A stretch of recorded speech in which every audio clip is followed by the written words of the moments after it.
You are listening to Fantha Tracks. Because of the following special program, Wonder Woman and the Incredible Hulk will not be presented this evening.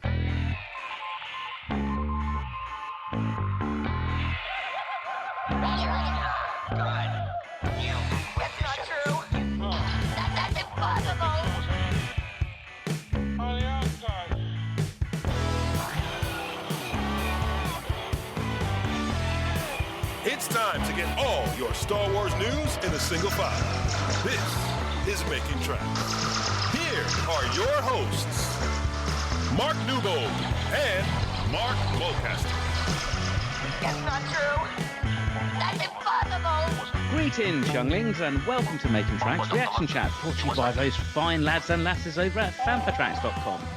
We are now on to part 6 of Ahsoka, called Far, Far Away, and this is your spoiler warning. So if you haven't seen this week's episode, then what are you doing? Pause this sucker and go watch it. You may remember last week's episode, Shadow Warrior, which came to me in a dream and then left me in another dream. We spent a lot of time with Ahsoka as she battled her own demons with a rather long confrontation with her old master, Anakin Skywalker. This week, we rejoin the action with Ahsoka in white, as fans like to call her, Ahsoka the White, and Hu Yang in the mouth of a purrgil whale on their way to the galaxy far, far away. Already there is Morgan Elsbeth, Baylan Skoll, Shin Hati, and of course Sabine, who is now bored as hell in a cell. So, to give me his first time reactions to this part of Ahsoka, Mr. Newbold. And without further ado, Mark, do you want to give me your overall impressions of this week's episode?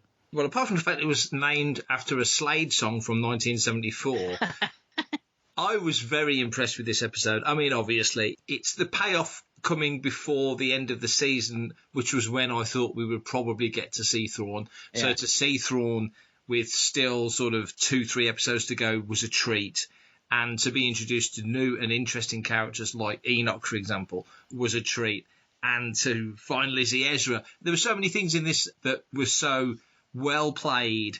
Direction was fantastic. The music was awesome. I know Volume 1 with episodes 1, 2, 3 and 4 is out, but roll on the rest of it because I want to hear the music from this episode properly. So all of it was wonderful. The visuals were great. The concepts were great. I'm rambling. It was fantastic. I was thrilled to bits with it. What about you? Yeah, this was a cracking little episode. It was possibly the closest we've got so far anyway in Star Wars to real kind of like high fantasy. I think it had color palette which very much reminded me of Lord of the Rings. And there's some other iconography in this part that lent, I think, quite heavily on Dave Filoni's love and like influence from J.R.R. Tolkien, which is something that I'm totally not going to complain about. One of the things that has nagged at me for this series so far has been a lot of hyperbole about Thrawn. We've not seen him. There's been a lot of talk about Ezra. We've not seen him. There's all this kind of stuff with Baylan Skoll about what is his role in that. And finally, in this episode, we got a lot of those answers. Still a lot more questions that have come from those answers. However, we're a big step further. So super excited for part 7 and 8. What did you first think of the, let's call it the prologue, because the only time we see Ahsoka in this episode is before the titles. You know, she's in the purrgil with Hu Yang and they're kind of basically just killing time. What did you make of that whole conversation? I really liked it. There was some clever little... You talked about last week being a bit meta. There's bits in this where you could kind of step out and go, for example, when Hu Yang says about, you know, the 3 lessons, and Ahsoka says, oh, my favourite's the first one. Yeah. Which is kind of like, which trilogy is your favourite trilogy? I thought that was kind of cool. And the opportunity for Hu Yang to go a long time ago in a galaxy far, far away, which, when you're inside the mouth of a space whale, literally flying to another galaxy, and, by the way, the purrgil's view of hyperspace as opposed to a starship's view was just gorgeous. Yeah. I love that. I thought that was clever. Really, how many years in are we now? 46 years in. Yeah. It's the first time we've actually heard somebody say it. But never will it be framed in such a perfect and appropriate way as that. Right. I don't think Hu Yang says that every time he tells a story. No. It doesn't make sense. But because they were literally flying to another galaxy, I thought it made beautiful sense. And I just like the way that Ahsoka mentions that he trained her when she was a youngling and all the referrals to that. And of course, for Hu Yang, who's like, I think they've said it's like 25,000 years old or something crazy, he's probably the only character now that could really appear in everything. And George always said R2 and 3PO, especially R2, was the character that was recording everything, and that R2 would be the one left at the end. Like the little kid, in AI, was the last one left. Actually, it'll probably turn out to be Hyang, because he's seen everything from the start, and he's still with us now, and hopefully carries on all the way through. So I like the thought of him as like the recorder, the person who's taking, or the droid that's sort of there to witness all these amazing things. So I really did like that intro, and didn't miss Ahsoka for the rest of it, if that makes sense. Not that I didn't miss her. Of course, I want to see as much Ahsoka as possible, but building all the other stuff up, it was a smart bit of writing to leave her at that point because we know she's coming. Yeah, and when we've had, you could almost say, jumps into other people's stories in, say, Book of Boba Fett and even Mandalorian, it's felt a bit jarring. It's felt like, wow, where the hell has that come from? But this obviously, story-wise, makes perfect sense. And I was driving on the way home today and flicking through, not whilst I was driving, clearly, but I've been flicking through my news feed and stuff. And over the last week or so, I've tried to drown out and ignore the really negative people who've got nothing positive to say about anything to do with the series or anything to do with like Disney Star Wars. But I've also kind of tried to drown out, for lack of a better term, and I'm sorry if I offend anybody, like the Filoni fanboys, who I'm sure if Dave was to produce a really beautiful fart, that would be the greatest thing in Star Wars and give this man a film. And try to kind of get the mean kind of average. And, you know, there's been some comments and quite a few people kind of saying about like the actual pacing of this series. Not because it's slow in terms of like nothing's happening, like the length of time it takes for scenes to develop. Having seen this part, I really felt to myself like this is probably the closest we've got in a live action Star Wars to something that is paced like a book.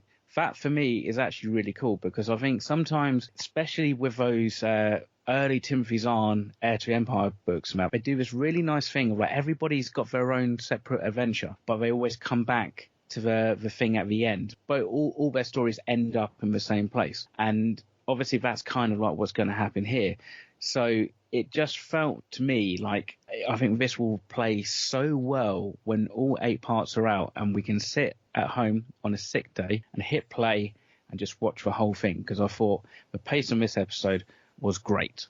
So it should have been the Book of Ahsoka. Absolutely, it should have been the Book of Ahsoka. This is Steve Bloom, voice of Zeborelios, and you're listening to Fantha Tracks. Caravast. May the Force be with you. It's definitely highlighting something that we do say a lot. And anytime we do a review of any episode or any comic or whatever, because they're periodicals, if it's a comic, it's an ongoing storyline, you can criticise or hype up stuff. But, you know, they're working their way towards the end of a story. But on television, it's even more distinct in that you might get 3 episodes into an 8-episode season, let's say, and criticise it because it's not moving, it's not pacey enough. And I just think back, and think I probably always will now, think back to the first season of Andor, where certainly the first 3, but even probably the first 4 or 5 were relatively sedate. And then we got into the tone of it and found our place in the grounding of the story and realised this isn't the story that needs to be roller coastering up and down like Space Mountain. It needed to take its time and set the ground. And one thing that really stands out to me, we don't see him in this episode, but we've seen Mon Mothma a little bit, which has been great because it makes all the sense in relation to specifically Return of the Jedi being post that era. But we're really in the midst of it with Mothma in Andor, which is, of course, 10 years back, give or take, you know, further down the timeline, but previous to this. And the intrigue and the maturity of the storyline in Andor, this has gone off in the other direction. Doesn't feel any less Star Wars, with magic and Night Sisters and mythology, and it's hefty. They're both hefty. Mothma in this is kind of incidental, whereas in Andor she's very central. So it's kind of weird to see the juxtaposition of her character in the 2 scenarios, but we haven't really seen enough of her to judge yet. But I think we'll probably see a little bit more next week. Yeah, I think it will jump back a little bit because they've got to travel back, and assuming that obviously Ahsoka and co don't upset their plans to get back to the galaxy. And I truly believe that probably by the end of this series, like, Thrawn's back in and looking like he's on top. Because I think the one thing that we still haven't seen to this point is this tactical brilliance. We see him later on looking at the map of our galaxy, as it were. So he's obviously strategizing. However, this is kind of what we really need to see to really kind of round off this season and to kind of bring Grand Admiral Thrawn into live action. We need something like that. Going back again, right to the beginning, like, the one thing that I've thought about is that one shot or scene in Mando where they're in hyperspace and Grogu's looking at the Purgle, where he can see kind of almost like it's through another hyperspace tunnel. And you kind of think, well, based on everything that Filoni's kind of done, and like I said, these kind of like Lord of the Rings vibe kind of influences that we've got in this series, one of the things that Tolkien did was, in the books anyway, which doesn't get kind of translated so well on the film because of the way the film gets intercutted, but you would basically have these points of Frodo looking at the same moon that actually Aragorn's looking at, and they're like completely different sides of Middle Earth.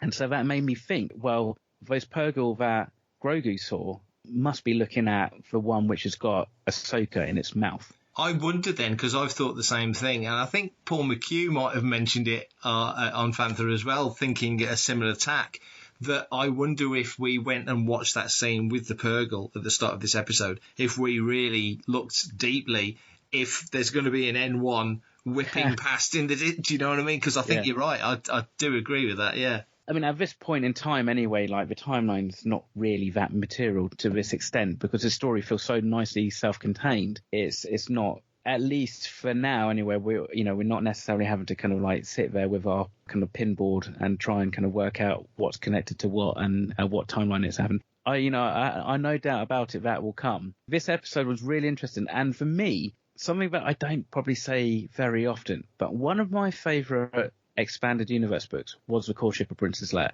It just hit at the right time for me. And that was the introduction, as far as I'm aware anyway, unless it was in some West End Games thing, of the Night Sisters. They weren't utilised in the same way in Legends. So really, like, the Night Sisters that we're seeing in this series and what we've seen really since Clone Wars is almost like a rebooted one, or at least an expanded upon, riffed on one. But this was really cool to find out this origin that, they're from the other galaxy. They were the first to ride the Purgle. It kind of opens up so many interesting questions about how maybe they could have influenced Force users and people like that way before, even the Jedi come into existence. It's really interesting because you think about it, if they're the first to ride a Purgle and Purgle were the route that people started to explore the galaxy, then these guys and girls would have been way ahead of everybody else.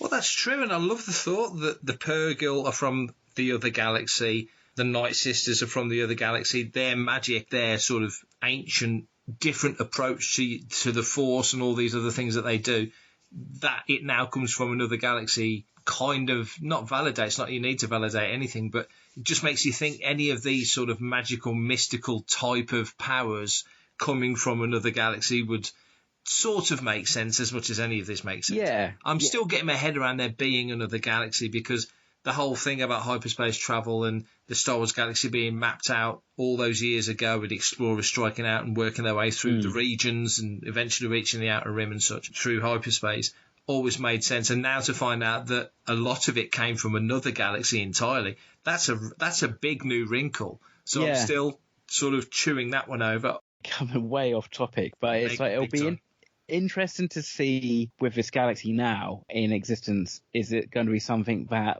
they're going to dip into a lot, or is it just something that is basically going to be contained in the Ahsoka story? Because what I really don't want to start seeing, the moment something gets mentioned, like in the Star Wars sequels, suddenly it gets featured in just about every single like Marvel comic. And Mass's Castle, Galaxy's Edge, Galactic Star Cruiser, High Republic, know, all that kind of stuff. And like the conversation between Balin and Shin is very much, this was a fairy tale. Like that whole quote that he says about basically this is nuts. This is like fairy tales come to life.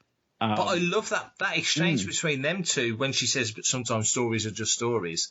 Right. And he's rattled. He's a little bit rattled, isn't he? when they're introduced to Thrawn, we're bopping around the episode, but when they're introduced to Thrawn by Morgan Elspeth, and she just refers to them as mercenaries, she doesn't want to say that he's a Jedi and she's his apprentice, because they pick up on Sabine straight away, don't they? What got me thinking, because they like that night sister who basically can smell her, is like, is she smelling like some kind of latent force potential in Sabine, or is it just a fact that she's been around Jedi and she's kind of got that mindset? I listened to the episode on the way home.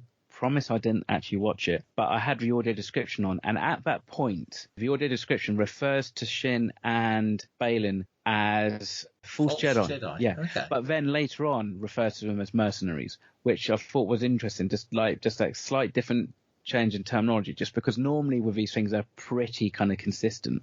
That whole opening scene with the witches and stuff, like we saw live action witches like we saw in the Clone Wars. There's 3 of them. There's kind of like links, and you start to think about the Triquetra and how, like, in the temple that Ahsoka breaks into, there's 3 of them there, and if anybody ever used to watch Charmed, there's 3 sisters. Obviously Macbeth with the witches and stuff. Hocus Pocus, come on, don't forget. Sorry, of course. Well, I was getting to that was going to be my piece to resistance. But also what's interesting was those kind of like wolf kind of animals, there's 3 of them kind of looking up at the henge, like on the wide shot. Again, if we start to kind of get a little bit more tinfoily hat, you've got the father, the son and the daughter from Mortis. There's a lot of symbology here, which I think isn't necessarily suggesting anything straight away, but I think there's definitely something that they're working towards. I'm really curious to see how that all plays out. But like just how those kind of like mother witches were fantastic. I thought they looked like the makeup was awesome, and this like the effects and the sound of their voices was really cool, and also just how they had these like little orbs which kind of like kept Sabine imprisoned and dragged her off instead of having any guards and stuff. I just thought that was just a really good execution of taking these characters from animation and transplanting them into live action. For everything in one location, daily news, reviews, interviews, podcasts, video, and social media feeds, bookmark FanthaTracks.com for Star Wars news 24/7, 365.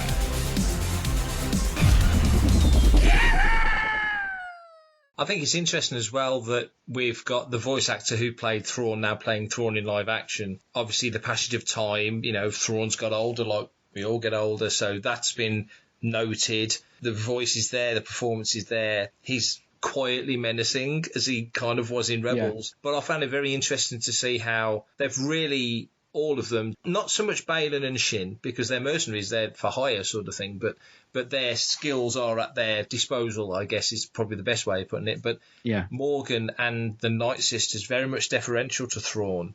He's clearly, whilst he's been in this galaxy for a while now, proved his worth. They clearly believe he is the guy. Certainly Morgan does. I thought that was very interesting just to watch the dynamics between all of those characters, because now we've introduced the Star Destroyer with his sort of insignia, if you like, on the bottom of the ship. Yeah, the Chimera. So that was fantastic to see. And the gold, I loved all the gold everywhere. You would imagine in this galaxy, I don't honestly know if in the Star Wars galaxy gold has the value that it does for us. I don't suppose it does, other than just looking pretty, but lots of gold, so maybe that's just a resource they have in that galaxy more than anywhere else. And the thing is, you remember when Kylo repairs his helmet in Rise of Skywalker, basically that is fixed in the same way with, like, it's joined with gold. It's basically a Japanese art of repairing something. My mind is thinking, because you had these broken Stormtrooper armor, and I mean, the Stormtroopers looked awesome. I was like, if I had a spare bit of armor, I mean, the notion that they had all this kind of red fabric, to me again suggests that basically I wonder if this is Marek on a grand scale, and that actually none of them are human. They're all reanimated. When they say it's going to take 3 rotations to move all the stuff onto the ship, and they start moving those cases that looked body length, I just wonder whether are there more Night Sisters in there to be reanimated, or bodies to be reanimated, or reckon so. They came from the catacombs, and that's generally where you lay people to rest, isn't it? And it's something that we've seen in Clone Wars, but to kind of bring it into live action, I think will it's going to look fantastic when they execute that and you get all that green fire and stuff. I think that's going to be wicked. The terminology about, like, you know, there's threads and like the tapestry and stuff like that. I quite like this terminology that they're using to describe the future and stuff. Like everything is a thread on a garment, mate. I guess if you pull, you know, things can unravel. It's a different way of, I guess, kind of like summing up destiny and stuff like that, which we kind of hear very much from a Jedi perspective. So having this different terminology for Night Sisters, I think, makes them stand out as, again, also slightly otherworldly, or in this case, other galaxy. Seeing the Chimera come down and envelop that henge, I thought that was a really clever way of introducing Grand Admiral Thrawn. It was striking when you see the destroyer come up and you realise there's a Star Destroyer there. Impressive. It's always going to look impressive. It's a beautiful ship. But when it did that, when it came over and then lowered, just from a Star Wars world point of view, the precision to do that, the fact that, I think you mentioned it earlier, you know, you saw one over Jeddah in Rogue One and it looked amazing. But to see this vehicle do that to the point where they're literally walking off that platform, that henge, onto the ship, essentially, it was just phenomenal. I just adored that. And also, I'm just wondering about Shin and Baylan, because now, as we say, Baylan is a little bit off skew. And not that we know him that well, but you feel like a guy like him who's seen what he's seen. He's a former Jedi who left at the end of Order 66. He kind of goes into a little bit of detail with Shin. Clearly, they've not had much of a conversation about it, either not come up or not been appropriate. I'm sensing that there's going to be a schism between those two, in the same way that stepping forward in the episode to Ezra and Sabine reuniting and Sabine going, hey, let's just enjoy the moment. We'll talk about it all later. Feels like there's going to be a bit of a falling out between them two. But Baylan and Shin. One thing that I kind of noticed or picked up on is that I think Baylan is quite focused and almost single-minded, maybe a little bit blinkered. He's now on either this planet or in the galaxy, and I'm still not quite necessarily 100% sure if whatever he's searching for is on that planet or actually if it's just in that galaxy. But it seems like now he's there, he's like kind of using everybody to get to his own ends. And I think Shin is probably not seen that side of him. She's probably fairly naive about that. She's listened to his rhetoric. I mean, I love the conversation they have, and he's talking about looking for the beginning. He was self-aware that when things were going on with the Jedi and like Order 66, that like he realized that most of that was brought upon themselves, and he can see with Thrawn coming back into the galaxy, the Empire's going to rise against it. Everything, like with history, tends to kind of repeat itself, and he wants to break that cycle. Now, how he does that and what he's going to do and replace what with whoever, I don't know. I mean, is it like he's going to replace himself as like Emperor of the Universe, or is he literally going to do something catastrophic that's just going to wipe out all of the New Republic and all of the Empire in one go? Don't know. And this is a really loose, stray kind of thought. Right at the very end of Fate of the Jedi, Luke kind of goes off to, I think, basically find the origin of the Force. And I just wonder if he is looking for something like that, some kind of impetus, some kind of the start of something, which, you know, we talk about like Filoni's film and stuff. They talked about like there's going to be like a Dawn of the Jedi type film. Maybe that leads into that on one level or another. But I think he is kind of getting to that point where he'll find what he wants and Shin won't matter to him. And I don't think anybody else will matter to him. I think it's purely just him and whatever his quest is. But it is interesting, the conversation they had later on when they're tracking down Sabine.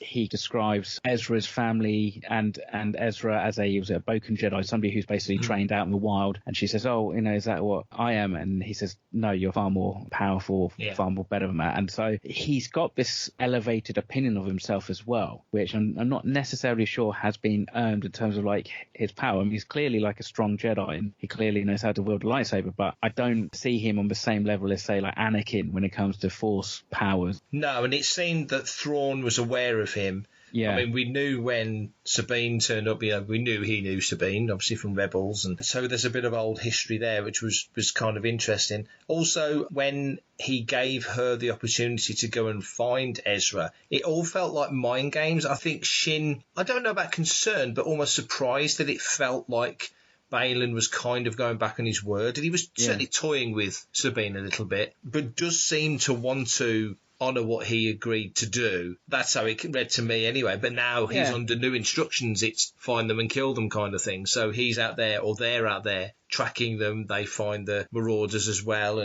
But Ezra, we finally found Ezra. The kind of the focal point really of the earlier episodes was search to find Ezra. Certainly was one of the big key things from the end of Rebels. What did you make of that? I thought the creatures that he was living with in the village, the little sort of hermit crab creatures, were quite cute and nicely played. And the scene with the wolf was well done as well with Sabine. It was a nice sort of segment of the show after all the seriousness, because it did feel, you could really feel the importance of Thrawn turning up in the Chimera and Night Sisters, as we say. It's like heavy duty, deep sort of Filoni territory. And then we moved to something kind of cool like this, which did feel very Rebels to me. Finally, Ezra has returned to the Star Wars galaxy. Sorry, watched a little bit too much wrestling this week. Yeah, it was lovely because it didn't feel like it was massively built up. It was quite understated, but the scripting, like the whole kind of, I wish you'd given us a heads up to what your plan was. Oh, did my plan work? And, all that kind of stuff. That felt very, very lifted straight out of an episode of Rebels. And as like they hadn't been like 5 or 10 years since like they last saw each other. I liked the fact that actually Ezra, because when I saw the casting, I was quite like, I'm not quite sure how the guy who's playing him going to work as Ezra, but actually he looks like Ezra's dad. There's that still in like a couple of the episodes. Ezra's dad's got kind of like the goatee and the beard and the more kind of like scruffy hair and stuff. I don't know whether purple's gone. That was really nice. Yeah, the kind of like hermit crag, very really cool. They sounded very much like a slightly higher pitched version of Yaki Yaki, and they had a very kind of like sweet kind of dialect and that, which I really liked. And the fact that they've got like the carrying around Rebel Alliance symbol is really nice. I thought that was good. It wasn't built up. It wasn't Luke Skywalker on the edge of Skellig Michael kind of thing. It was done in the right way. It was kind of understated, but I think it worked. And on the flip side, and I think this is probably why they did it like that, is because you've got an entrance fit for a Grand Admiral. Grand Admiral Thrawn walking down. He's got like a garrison of, let's call them zombie troopers for the sake of it. Zombie troopers is how you would imagine any Grand Admiral would greet anybody on his Star Destroyer. So I thought that worked really well. I can tell from conversations and that I'm seeing on social media, I think the jury's still out about Lars Mikkelsen as the actual embodiment of Thrawn. Like the voice works, I think. Time will tell. It might be one of those things that like maybe like even with Rosario Dawson, it was a little bit jarring seeing a live action Ahsoka, not voiced by Ashley Eckstein, but also somebody else playing her. So it might just be that. A few people kind of said, well, it just kind of it looked like it just been pulled straight out of the 501st, which I was like, well, that's probably a compliment to the 501st really, because the makeup I thought was great and those red eyes were brilliant. So I thought this week's episode, even though it wasn't directed by Dave Filoni, it was directed by Jennifer Gensler, was really well blocked out, and actually to the point whereby I was like, did they actually film some of that on location, or was that all in volume? I really couldn't tell some of those wide shots with Sabine and that wolf whether or not it was all in the volume or whether or not they actually did go on location, because it looked like Scotland, some of it looked like Scottish Highlands. If it wasn't the volume, hats off to them, because I thought it looked fantastic. Yeah, it did. And I watched, I think this week there was some clips came out from last week's episode from Shadow Warrior of Hayden and Rosario on set, and we wondered whether it was all volume or what, and you could see the green screen, so there's obviously a mixture of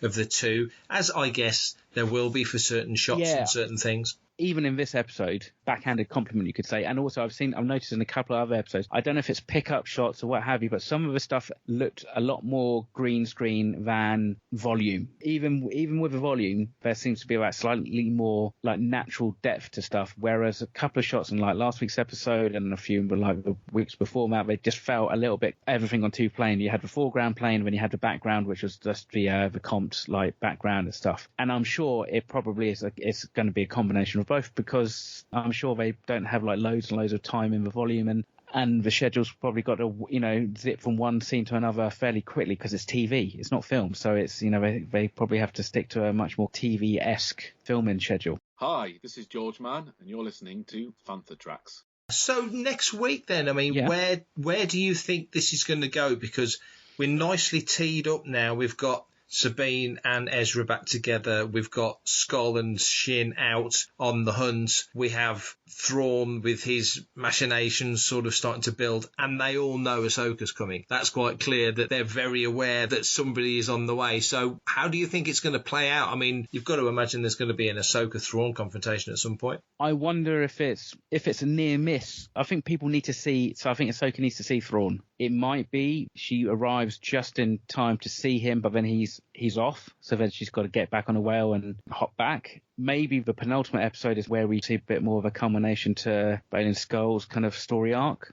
And then, like, the stuff with Thrawn is kind of pushed almost into the final episode. I think there's still lots of things in play that they've set up. I'm assuming that it's all going to play out in, at least to some extent in this series. Will we see the reanimation of like loads of Night Sisters, or maybe not? Maybe this is something that they're just going to hang over into the film or into season 2 if we get a season 2 of Ahsoka before the film. One thing that I didn't realise until I just checked IMDb is that one of my all-time favourite crushes, Claudia Black, played one of the Night Sisters. That's interesting. Yeah, I know. I was just looking at IMDb and I just saw her name listed in the credits. I was like, oh wow. So there you go, Farscape fans and everything else. Yeah, absolutely.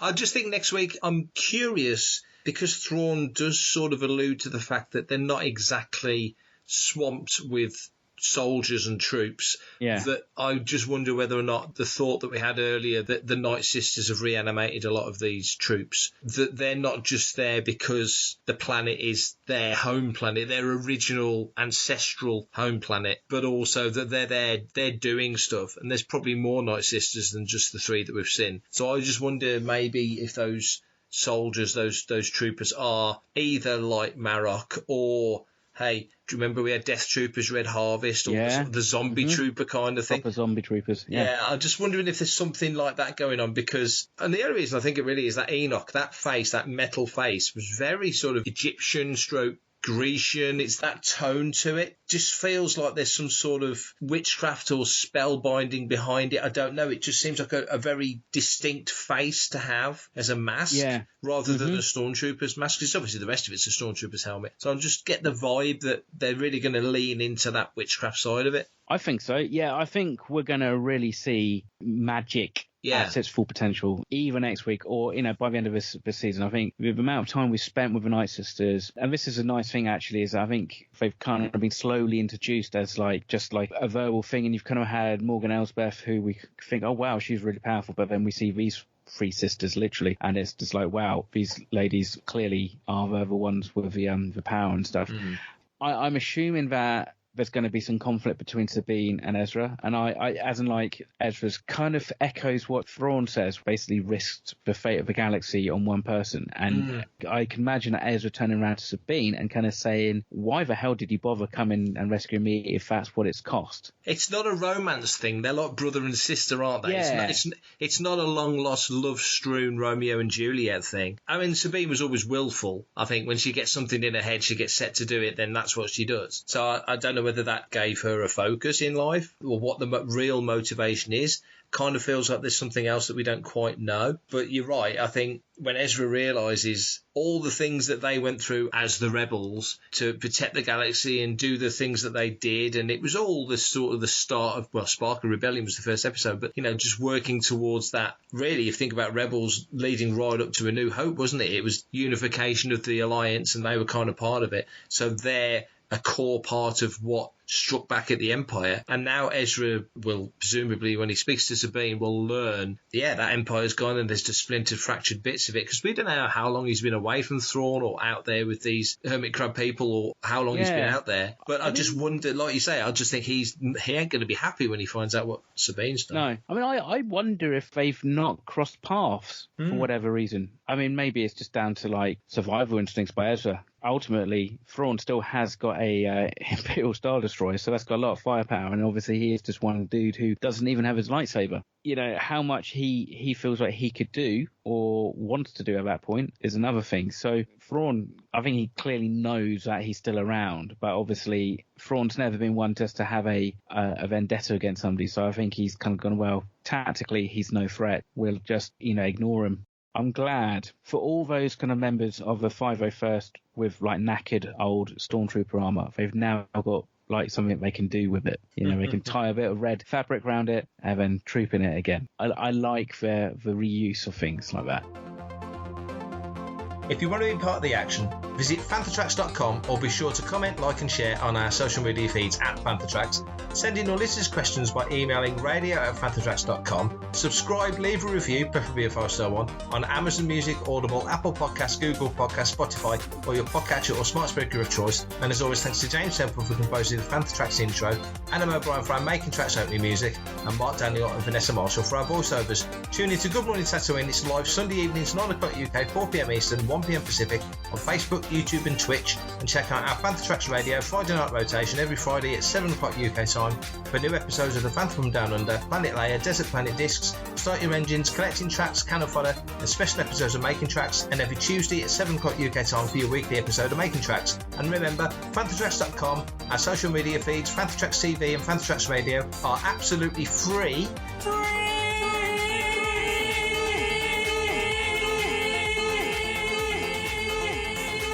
So no Patreon, Buy Me a Coffee, Kickstarter or Indiegogo required to stay updated on all the latest Star Wars news.